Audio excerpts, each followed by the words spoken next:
você pergunta e nós respondemos à luz da Bíblia Sagrada.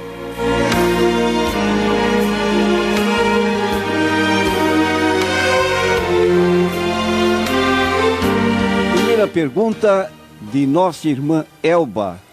Ela fala sobre as duas viúvas que são mencionadas na Bíblia Sagrada nos dias do profeta Elias e Eliseu.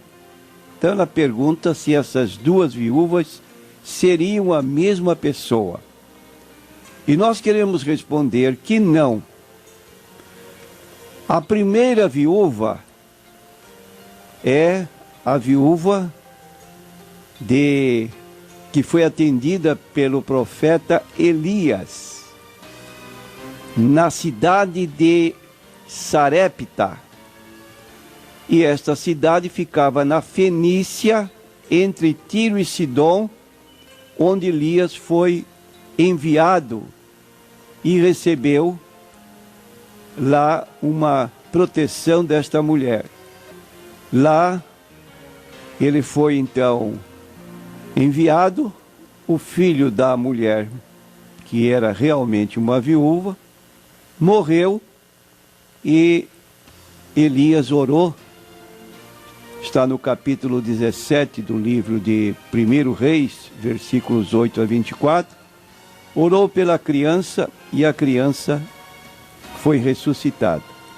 Agora, o outro caso que foi dado pela nossa irmã como sendo viúva, na verdade não era viúva. Esta mulher tinha marido e Eliseu, que foi o que agiu, no caso, não mais Elias, de acordo com o registro de 2 Reis, capítulo 4, versículo 18 a 36.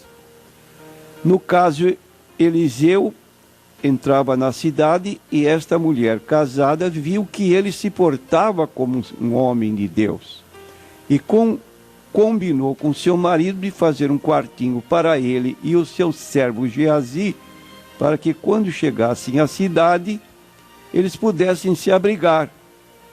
E Eliseu, então, quis favorecer aquela mulher em alguma coisa, e como ela não tinha filho, prometeu-lhe, por ordem de Deus, que ela teria um filho.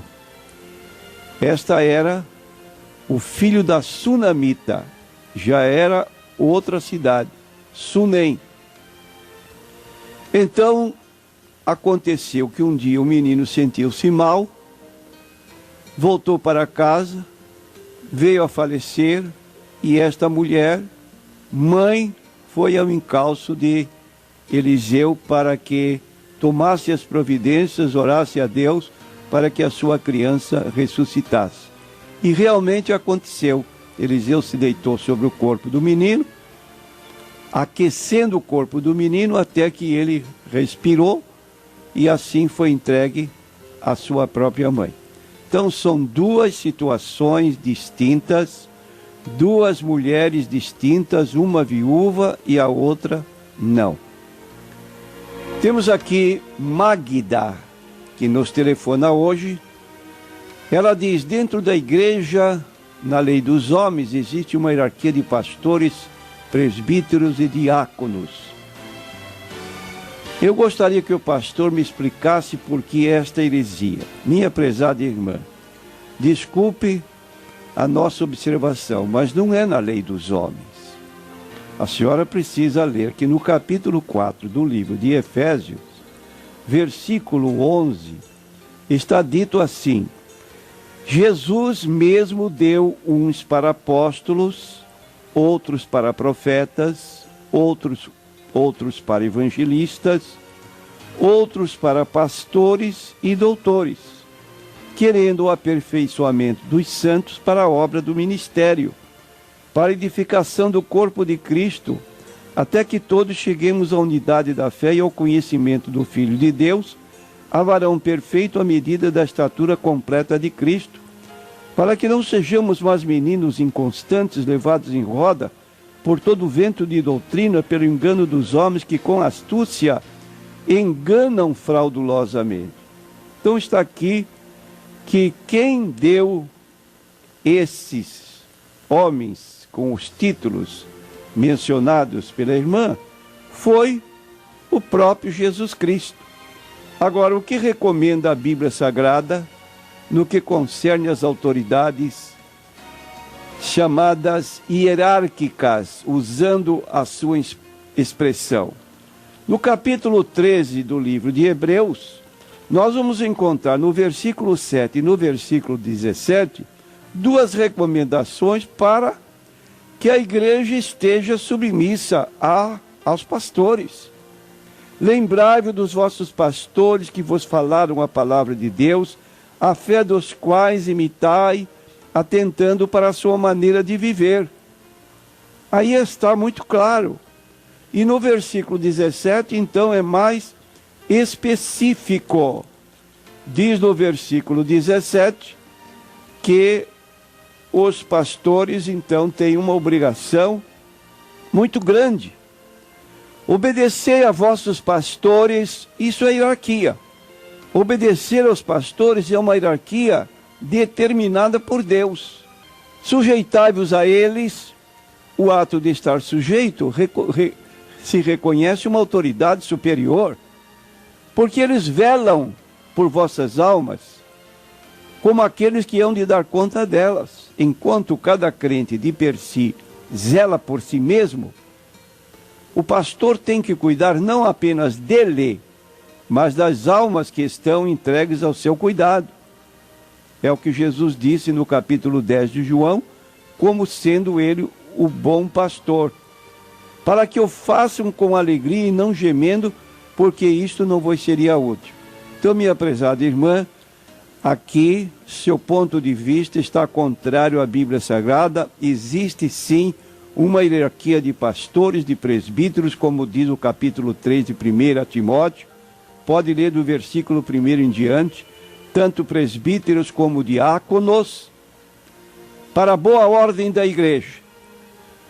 E isso foi dado por Deus de acordo com Efésios 4, versículos 11 a 14, para que não sejamos como meninos inconstantes, levados em roda por todo o vento de doutrina. Temos aqui a Sandra de São Vicente. Ela nos telefonou e fez aqui uma indagação com base no seguinte: a parábola dos lavradores de Mateus 21, versículo 45, esta pode-se dizer que é a história resumida do povo de Israel. A sua colocação é certa. A história do povo de Israel, de acordo com Mateus 21, mencionando o versículo 43, nos mostra isso, que Jesus se referia aos judeus dos seus dias. Acerca dele disse Jesus: eu vos digo que o reino de Deus vos será tirado e será dado a uma nação que dê os frutos. E no 45, os príncipes dos sacerdotes e os fariseus, ouvindo estas palavras, entenderam que falava deles. Então aí está a rejeição do povo judeu, que se deu no ano 70 da nossa era, quando Jerusalém foi tomada e houve uma mortandade, e houve então a chamada diáspora, quando o povo judeu foi levado para nações estranhas, e apenas em 1948 que eles retornaram para o seu país com governo próprio. Palavras que vieram se cumprir. Temos aqui o Luiz. Ele menciona o livro de Isaías, capítulo 60 e versículo 8. E ele pergunta se essa parte da Bíblia, vou ler: quem são estes que vêm voando como nuvens e como pombas às suas janelas? Ele pergunta se Essa profecia pode se ligar a um acontecimento histórico dos nossos dias, quando 70 mil judeus do Iêmen foram repatriados. Então, o que dizer nesse sentido? Quero dizer ao nosso irmão que a partir do capítulo 60, versículos 4 até o versículo 9, é uma profecia nesse desígnio que o irmão está mencionando. Diz assim: levanta em redor os olhos e vê, todos estes já se ajuntaram e vêm a ti, teus filhos virão de longe, e tuas filhas se criarão ao teu lado, então o verás, e serás iluminado, e o teu coração estremecerá, e se alargará, porque a abundância do mar se tornará a ti, e as riquezas das nações virão a ti. A multidão de camelos te cobrirá, os dromedários de Midian e Efa, todos virão de Sabá, ouro e incenso trarão e publicarão os louvores do Senhor. Então aqui estamos concluindo no versículo 8, quem são estes que vêm voando como nuvens? De modo que é o repatriamento do povo de Israel e a formação do território do Estado judeu no ano de 1948. Esta profecia é uma profecia que tem se cumprido em nossos dias. Temos aqui uma pergunta de NQI, não se identifica. Ele pergunta: o que a Bíblia fala sobre política e igreja? Nós queremos dizer que a palavra política significa a arte de bem governar. Ouvimos tanto esta palavra que às vezes confundimos esta palavra política, que é a arte de bem governar, com a palavra que não é pronunciada, mas que tem um sentido para muitos assim: politicalia, que é tirar proveito pessoal na vida política. Então o cristão tem um dever político. Todo cristão tem duas pátrias definidas por Jesus em Mateus 22, 21. Dai a César o que é de César e a Deus o que é de Deus. Logo, temos compromissos com o governo da nação da qual somos filhos. É o que nós já lemos a respeito de Romanos 13, obediência aos governantes. E temos o direito e o dever de votar e ser votados. Entretanto, é preciso ter cuidado nestes dias de eleições, que não façamos da igreja um tipo, desculpe a colocação, curral, entre aspas. Quando o pastor exerce um domínio absoluto sobre a consciência dos seus liderados, são os membros, e reclamam que votem no candidato dele abertamente, até ameaçando com certas medidas punitivas se não atender essa exigência. Aí já não é mais o caso a que nós estamos referindo de votar, ser votado dentro da nossa própria consciência. Outra pergunta de José: pastor, a IEPAS, ou a Igreja Evangélica da Paz, é uma igreja de cristãos reformados, só aceita o que tem apoio na Bíblia, seriedade na palavra? Quero dizer aos nossos ouvintes e outros que nos ouvem que não somos uma igreja especial, nem pretendemos ser. O que nós primamos é por levar o estudo da Bíblia a sério. Não perdemos nossos cultos com shows, com músicas, com outras atrações, com entretenimentos, para agradar nossos irmãos e assim encher a igreja. Somos contra a G12, somos contra a teologia da prosperidade. Achamos que todo crente deve se esforçar para ser bem melhor financeiramente na sua vida. Pode comprar uma casa, pode ter o seu automóvel, esforçando-se com a bênção de Deus sobre a sua vida. Mas não temos nada de especial. Somos iguais a todos, porém, nos distinguimos nessa particularidade. É conhecer melhor a palavra de Deus.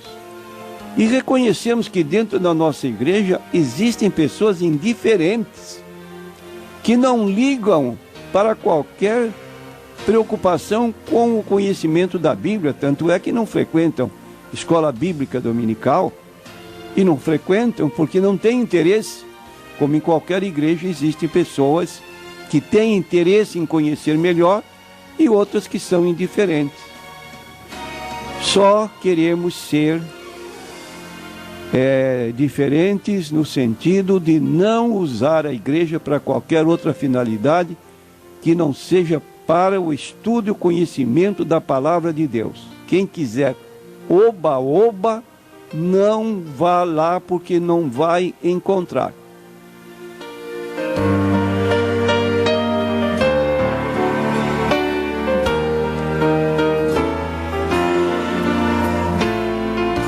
Nós temos aqui outra pergunta de Alberto.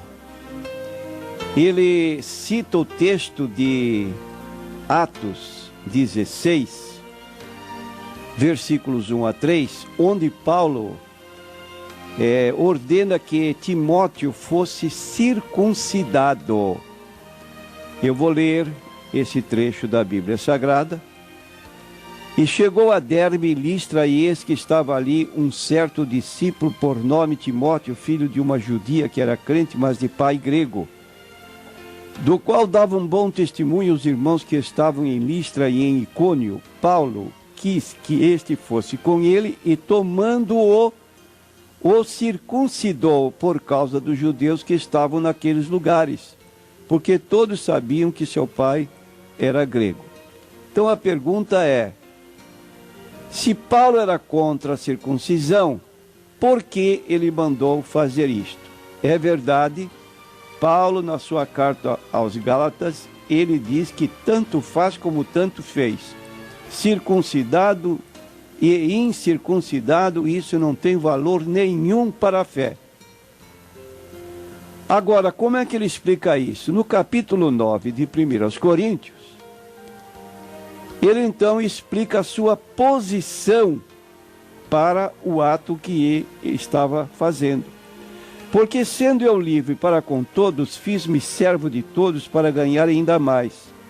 Fiz-me como judeu para os judeus, para ganhar os judeus, para os que estão debaixo da lei, como se estivera debaixo da lei, para ganhar os que estão debaixo da lei, para os que estão sem lei, como se estivera sem lei, não estando sem lei para com Deus, mas debaixo da lei de Cristo, para ganhar os que estão sem lei.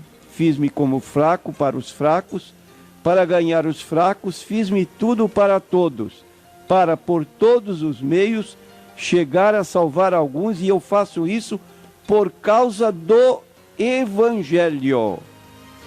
Então Paulo, ele se despiu de certos privilégios, direitos, tomou atitude como esta que está sendo objeto de pergunta do Alberto, para justificar que ele fazia o que fez, como relatado em Atos 16, 1 a 3, com o propósito de ganhar essas pessoas para Jesus. Apenas isso, para ganhar pessoas para Jesus.